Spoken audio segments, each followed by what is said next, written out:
الحمدللہ والصلاة والسلام علی رسول اللہ۔ ذبح کرنے سے قبل قربانی کے جانور کا زخمی ہونا۔ سوال کیا گیا ہے، میں نے عید سے کئی دن قبل دمبا بالکل صحیح اور تندرست خریدا۔ ذبح کرنے کے لیے سیڑھیوں سے نیچے اتارتے ہوئے اس کے پاؤں میں ذبح سے تقریباً 1 گھنٹہ قبل زخم ہو گیا، تو کیا قربانی میں یہ عیب شمار ہوگا؟ رہنمائی فرما دیں۔ الجواب بعون الوہاب۔ زاد المستقنع کے مؤلف کا کہنا ہے، اگر قربانی کا جانور عیبدار ہو جائے اور اسے ذبح کر دیا جائے تو اس کی قربانی ہو جائے گی۔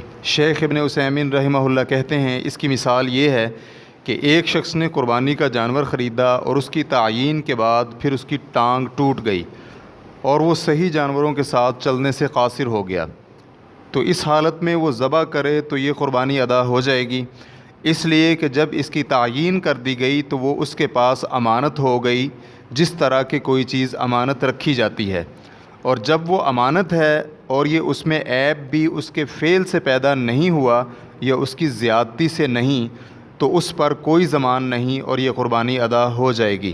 واللہ تعالی اعلم۔ اسلام QA ریکارڈنگز، مؤسسۃ الشیخ محمد صالح المنجد، المملکۃ العربیۃ السعودیہ، فتویٰ نمبر 20875۔ والسلام علیکم ورحمۃ اللہ وبرکاتہ۔